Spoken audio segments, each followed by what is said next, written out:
বিসমিল্লাহ ওয়াসসালাতু ওয়াসসালামু আলা রাসূলিল্লাহ আম্মা বা'দ। একটা হাদিসের অংশ বিশেষ মনে পড়লো যে হুযায়ফা ইবনুল ইয়ামান রাদিয়াল্লাহু আনহু খুব জ্ঞানী বিচক্ষণ সাহাবী ছিলেন। রাসূল সাল্লাল্লাহু আলাইহি ওয়াসাল্লামের মানে গোয়েন্দা প্রধান ছিলেন। কি নাম? হুযায়ফা ইবনুল ইয়ামান রাদিয়াল্লাহু আনহু।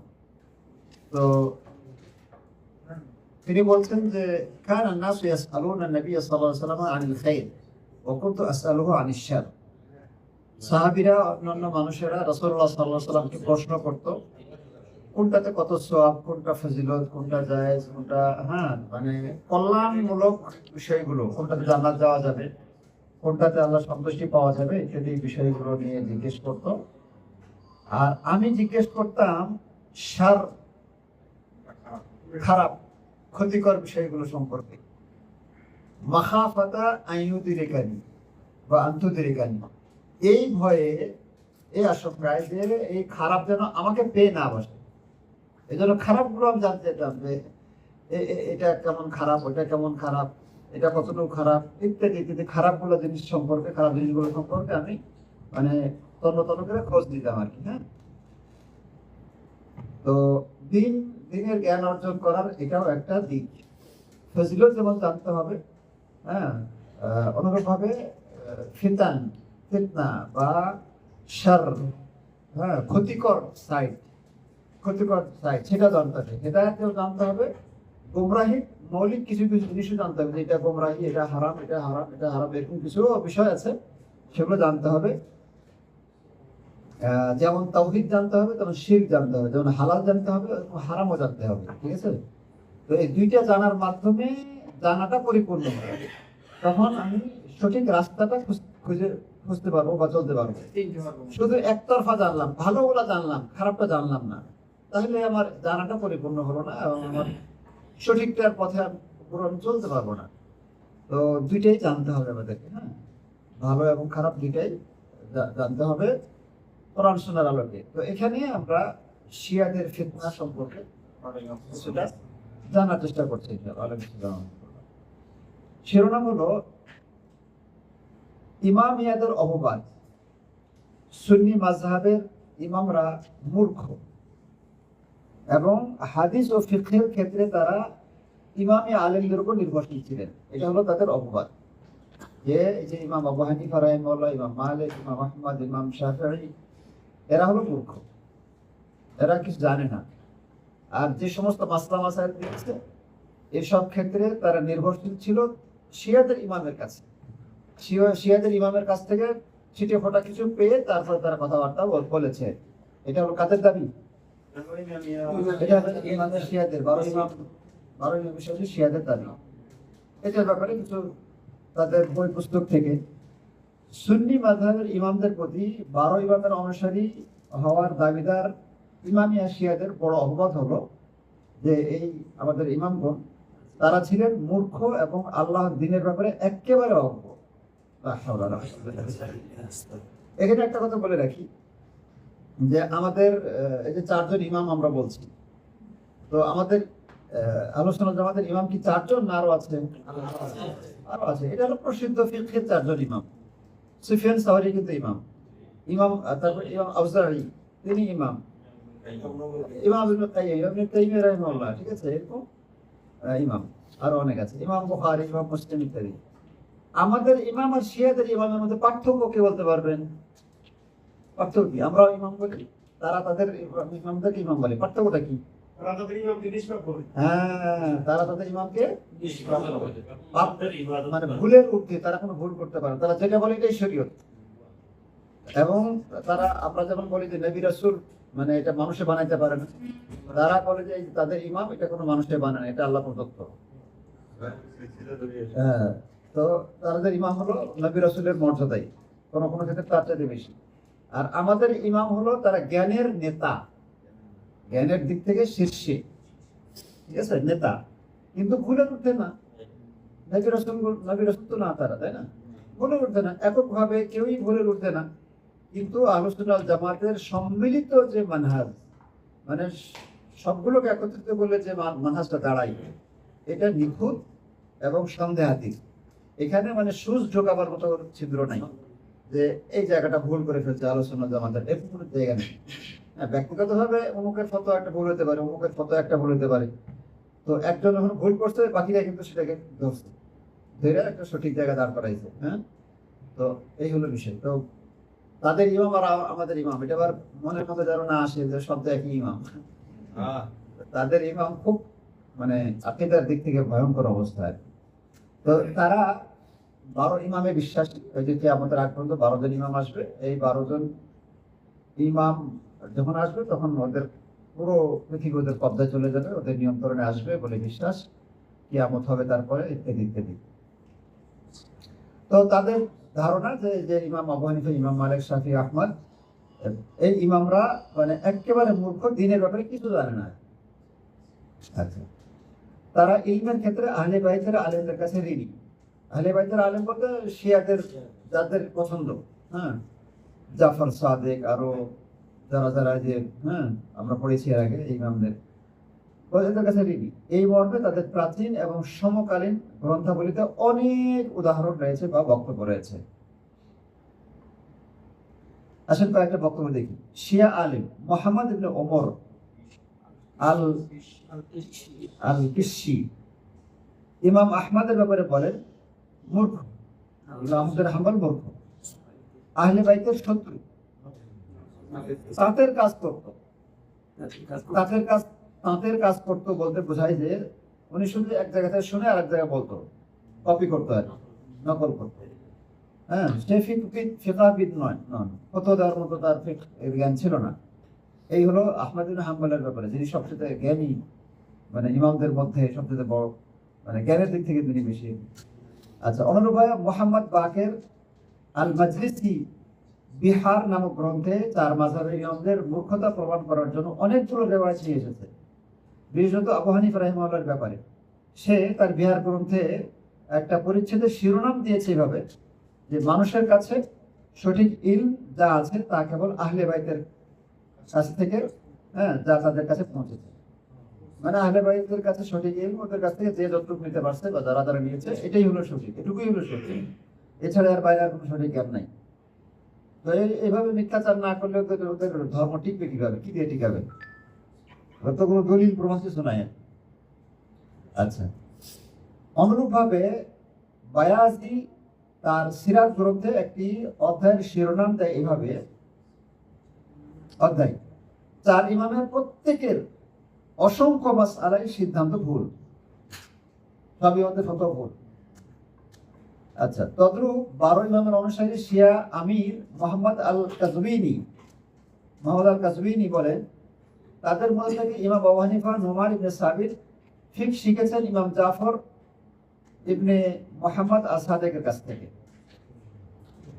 ইমাম আহমদ ইবনে হাম্বলের হাদিসের এবং ফিকহের উস্তাদ ছিল মুহাম্মদ ইবনে ফুজাইল ইবনে গাজওয়ান আল-দাব্বি, এবং তার সাথে আরো শিয়ারা ছিলেন।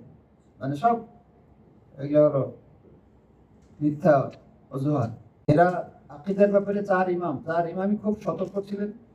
ইমাম আবু হানিফা রাহিমাহুল্লাহ তো তার যে বইটা পাওয়া যায়, একটা বই পাওয়া যায়, সেটাই হলো আকীদার উপরে, আল ফিকহুল আকবার। আকীদার ব্যাপারে তারা কত সচেতন ছিলেন, আর বাকিরা তো আসেনি। আমরা চলে যাই পরের অনুচ্ছেদে। এই অপবাদের জবাব 1। আচ্ছা, ইমামরা সকলে কোরআন সুন্নাহর বরখেলাফ করার উপর ঐক্যমত করেছেন, এ ধরনের দাবির পক্ষে কোনো প্রমাণ নেই।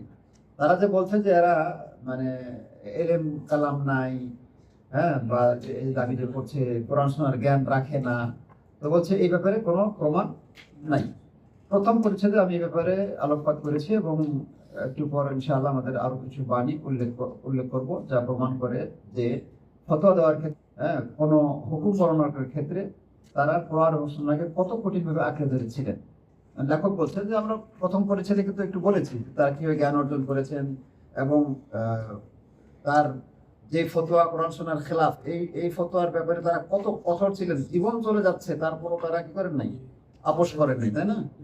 হ্যাঁ, তো সবাই এইভাবে আমানতদার ছিলেন এবং দ্বীনের হেফাজতকারী ছিলেন, এবং লোভ লালসা থেকে তারা নিজেদেরকে কত যত্নে রেখেছিলেন, মানে আগলে রেখেছিলেন।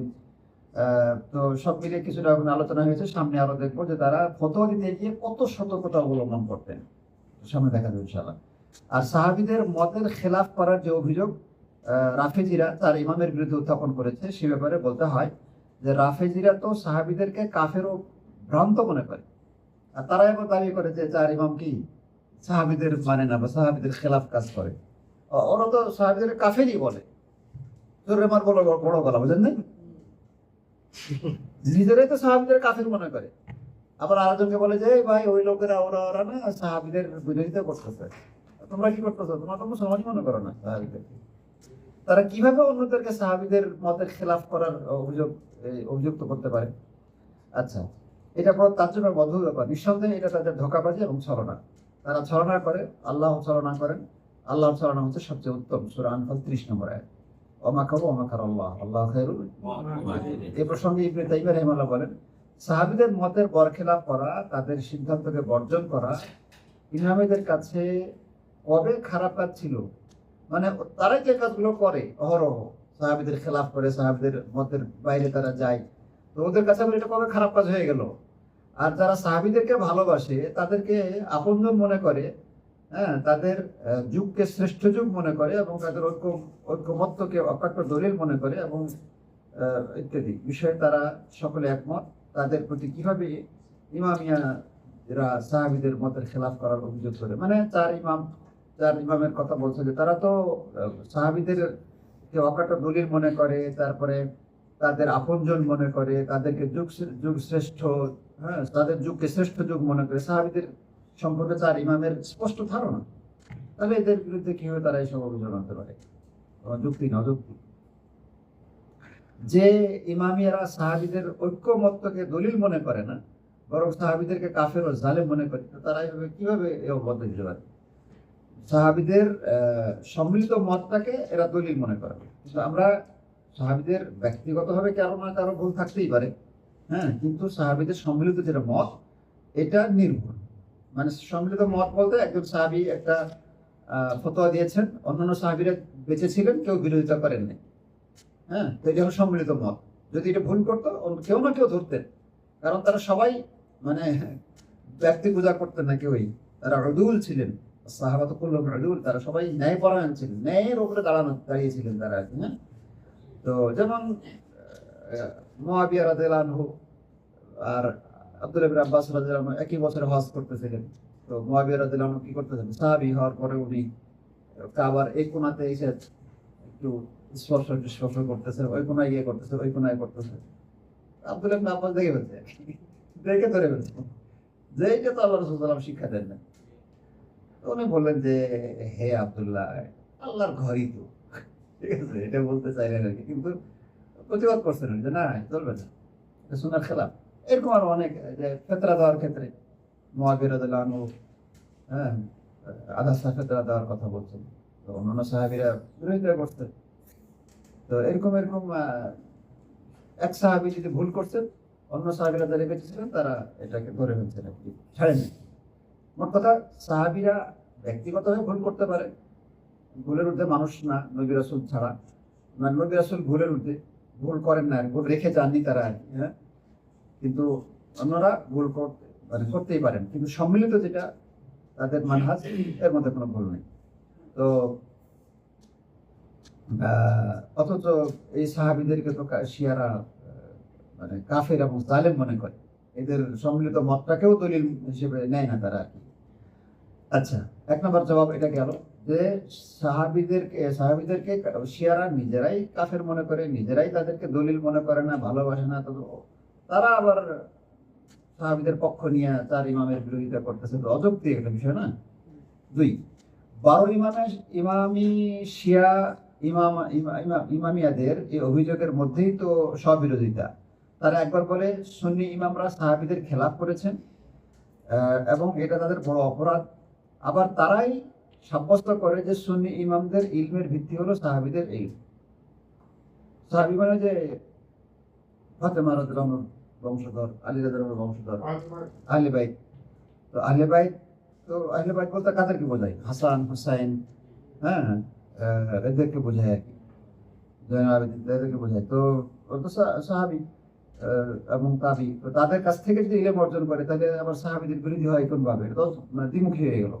আসলে আমরা শুনি এ ব্যাপারে ইমামেদের আল্লামা এবং তাদের মাঝে তার যুগ শ্রেষ্ঠ আলেম ইবনুল মুতাহির আল হিল্লি কি বলেন।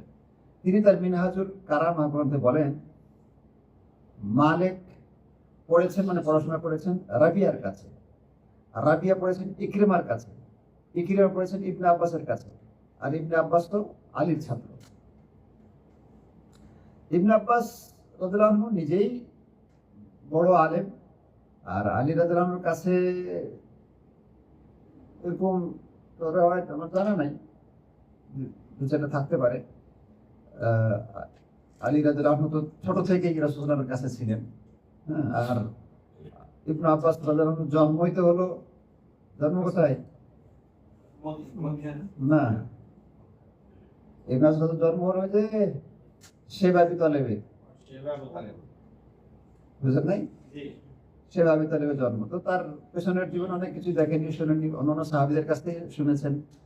হ্যাঁ, এবং রাসূল সাল্লাল্লাহু আলাইহি ওয়াসাল্লামের কাছ থেকে পরবর্তীতে শুনেছেন, এভাবে ইলম অর্জন করেছেন। তো এটা হলো তাদের কথা।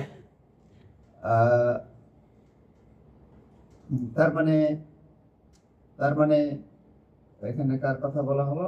যে ইমাম মালিকের, তাই না? মালিক, ইমাম মালিক এর কথা বলা হলো যে রাবিয়ার কাছ থেকে পড়েছে। রাবিয়া তো আহলুস সুন্নাহ ওয়াল জামাতের একজন। রাবিয়া ইকরিমার কাছ থেকে, ইকরিমা তো বড় তাবিঈ, আর ইকরিমা পড়েছেন ইবনে আব্বাস সাহাবীর কাছ থেকে। হ্যাঁ, তো যাই হোক, এখন এই যে রাবিয়া, রাবিয়া চিনছেন তো নাকি? মনে পড়তো? রাবিয়া বসছে নাকি জানি না, সাহাবের ছেলে রাবিয়াতুর রায়, রাবিয়াতুর রায়। আরে আর কাহিনী না পড়লে তাহলে কেমন মজাই চলে গেল। বলে শর্টকাটে হলো এরকম যে তার বাবা ছিল ফররুখ। ফররুখ উনি ইসলাম যুদ্ধ চলে গেছে তো গ্রহণ করে, হ্যাঁ, ইসলাম গ্রহণ করার পরে যোদ্ধা ছিলেন, মানে গোলাম অবস্থায়, দাস অবস্থায় তিনি যুদ্ধ করতে গিয়েছিলেন এবং খুব দুঃসাহসিকতার পরিচয় দিয়ে তিনি যুদ্ধ করতেন। তো তার বকশিস স্বরূপ, এমনি তো গনিমত টনিমত যা পাওয়ার পাইছেন, কিন্তু আরেকটা বকশিস ছিল যে তাকে আজাদ করে দেওয়া হয়েছে। আজাদ করে দেওয়া হলে তিনি মদিনায় আসলেন, এসে বিয়ে শাদী করলেন। কিন্তু যোদ্ধা মানুষ তো, যুদ্ধ ছাড়া আর সময় কাটে না আর কি। তো বাড়ি করে বিয়ে শাদী করে বাগান টাগান একটা কিনলেন, কিনে দিলেন।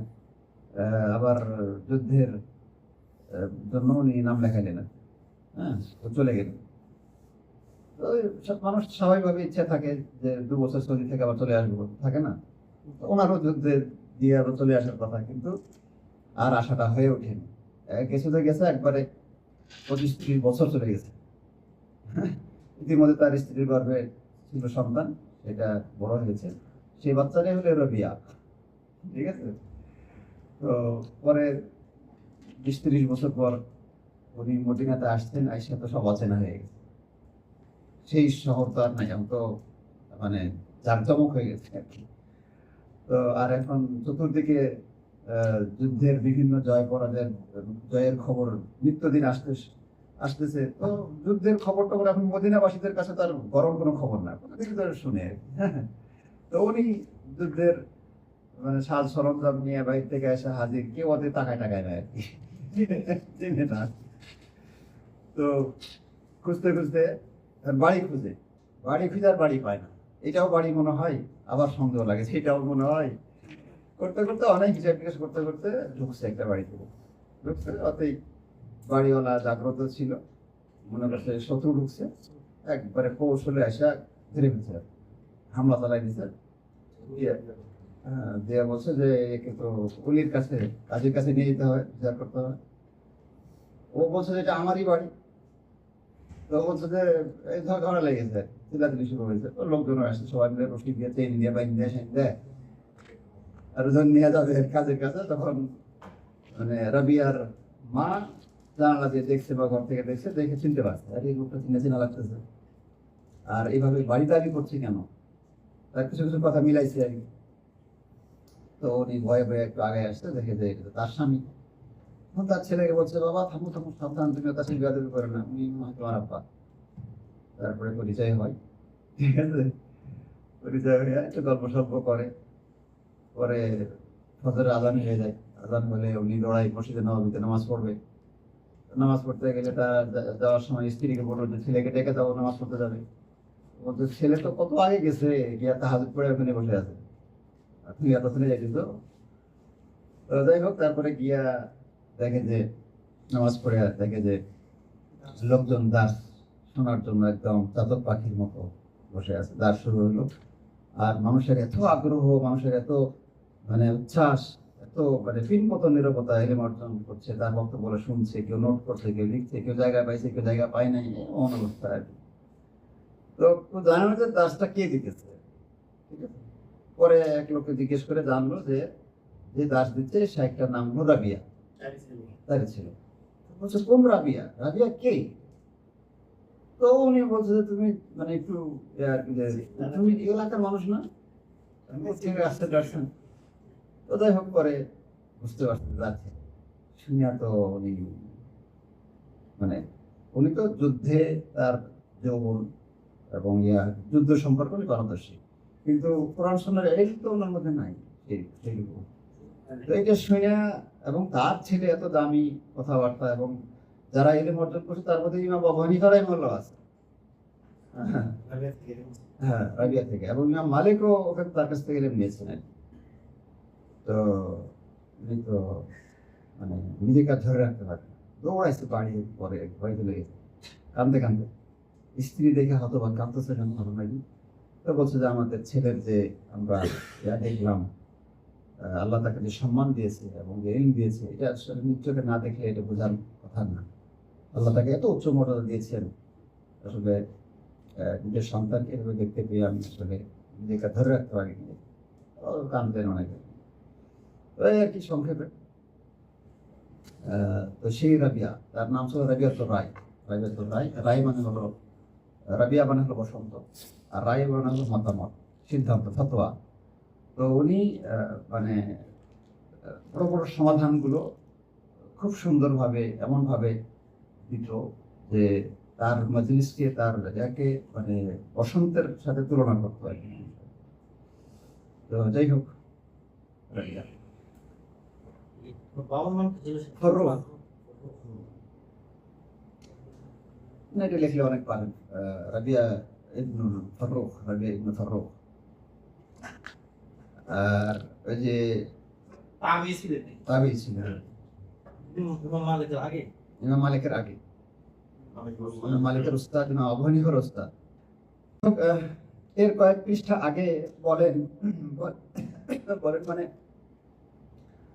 এই যে ইমামিয়াদের আল্লামা এবং তাদের মাঝে তাদের যুগ শ্রেষ্ঠ আলেম ইবনুল মুতাহির আল হিল্লি, এটা কয়েক পৃষ্ঠা আগে বলেন যে ফিকহিবিদ সবার রেফারেন্স হলেন তিনি।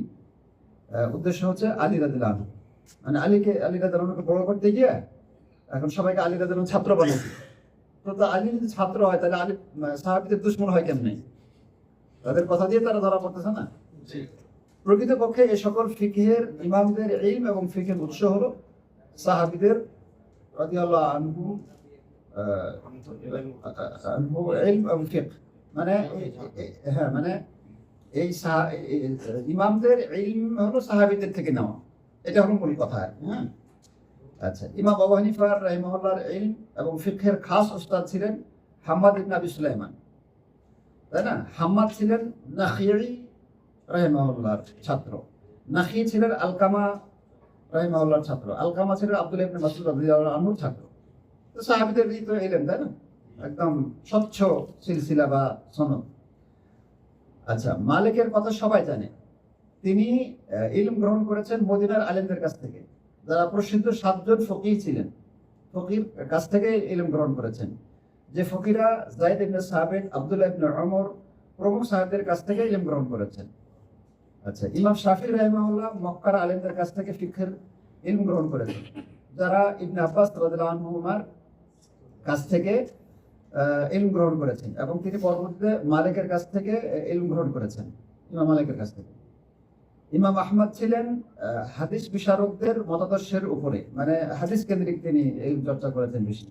তিনি ইলম গ্রহণ করেছেন সুফিয়ান ইবনে ওয়াইনা এবং আমর ইবনে দিনারের কাছ থেকে, এবং এ দুজন ইলম গ্রহণ করেছেন ইবনে আব্বাস, ইবনে উমর ও অন্যান্য সাহাবী রাদিয়াল্লাহু আনহুমের কাছ থেকে। সুবহানাল্লাহ। আচ্ছা, অতএব এ ধরনের ব্যক্তিবর্গকে সাহাবীদের সাথে খেলাফ করার অভিযোগে অভিযুক্ত করাকে মানে কার বিবেকে সাই দিবে?